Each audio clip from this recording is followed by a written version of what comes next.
Hello, everyone, and today I want to talk about why I believe that suffering is what will allow you to grow and to develop as a person, and why I also believe that it will allow you to find what your purpose is. And I don't want to try and make it sound as if suffering's a good thing, because we all know it's not. No one likes to suffer. But I've always believed that in our moments of weakness is where we find the strength. When we're at our lowest is where we realize how low of that boundary can get. And that sort of sets the threshold as to how sad something can make you and how you can bounce back from it. Because, for example, it's like if you lost someone you loved, there's nothing in this world that will make you more sadder than that. And so you've already known what your limit is. But the real question is, how could you find your purpose out of it? And the reason why I think suffering will allow you to find your purpose is because, like I said earlier, number one, you know your boundaries. You know what it is that makes you feel so weak. And you know what it takes to put you in that position and how you get in it in the first place. And I also believe that suffering is just like a force that just pushes you to do it, to just do it. And the reason why I say that is because I suffer a lot, with the stuff I got going on with family in terms of money and all that stuff. Suffering is, it sucks. And obviously we all go through it. We all have our own problems. But I've always believed that how you bounce back off of it is what will allow you to find your purpose. And so I've always believed that whenever I'm in a moment of weakness, whenever I'm suffering with something that I'm dealing with, I always try to find a way to utilize it, to use it as a skill, and to use it as a story to tell. Because we live in this day and age where social media makes it seem as if you're meant to have a perfect life by 30, you're meant to get up at 6 a.m. every morning to go on a run, you're meant to eat a clean diet every day. The standards are so high because of social media, and it's just so unrealistic because no one did that back in the day.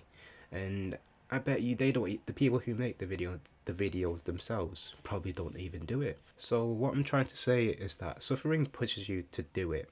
Like for me, I've got this business or sort of entrepreneurial idea that I've wanted to do that I've been saving money for, and I had a goal in which how much money I wanted to save for it, and I'm far from it, very far from it.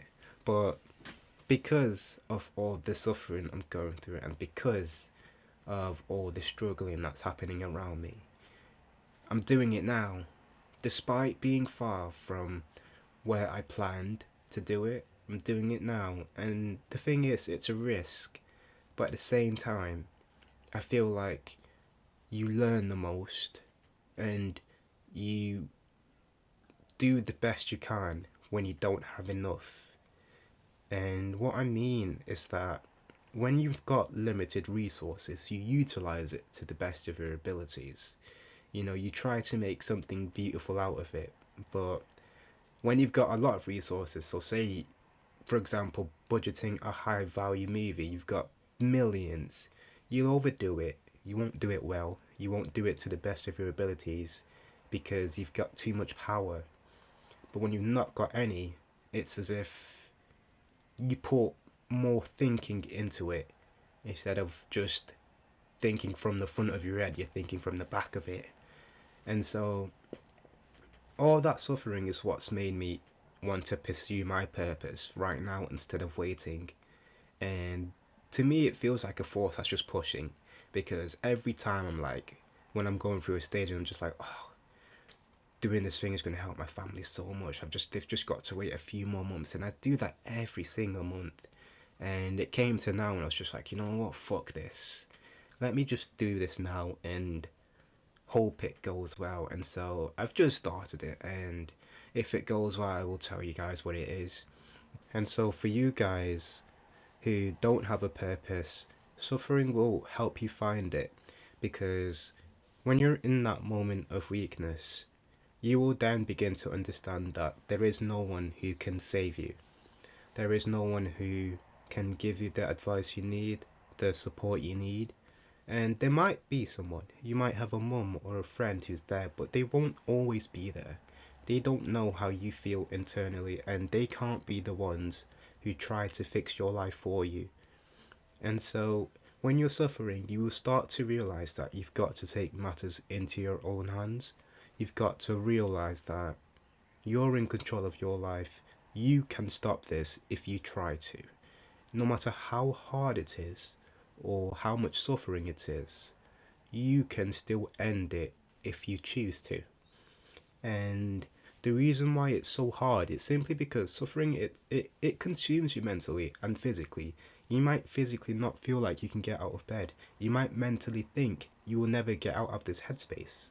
And that's why it's so hard to really just do what I said, because it's easier for me to say it and then for you to actually do it.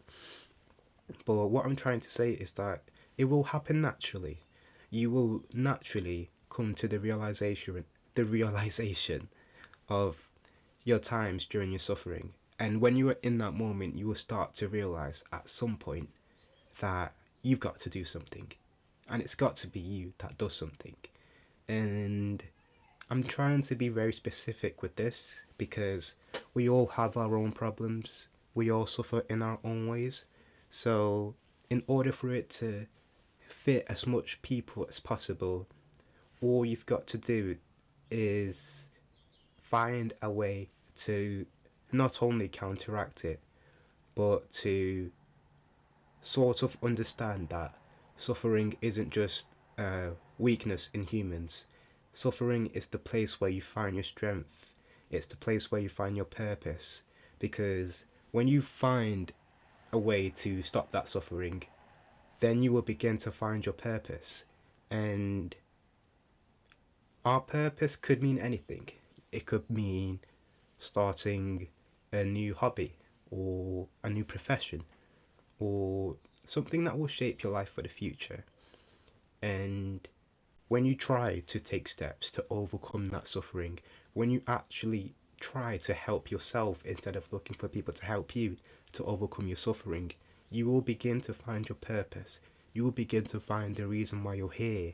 You will begin to find what makes you human and what sort of contribution you can make in your life that you can die being happy about.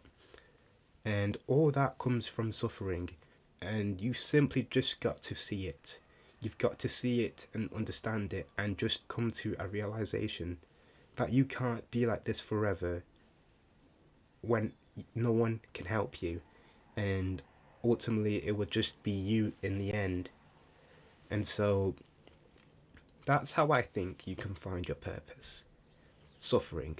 And you might not find it or find a way to overcome it when you suffer again, or if you're suffering right now, or if you're suffering the next week. But all that matters is that you take matters into your own hands and you try. That's all, you just try. You get out that comfort zone, you do something different, you go out more, you go to the gym more, you go on runs, you start painting, you start dancing, you watch more movies. You do something that could help you find your purpose. You do something that could stop you from suffering, that can get you thinking about something else.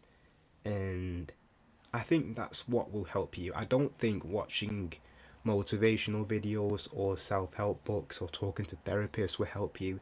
It's you doing something different in your life that will help you. You doing something you've never done in your life. That's what will help you.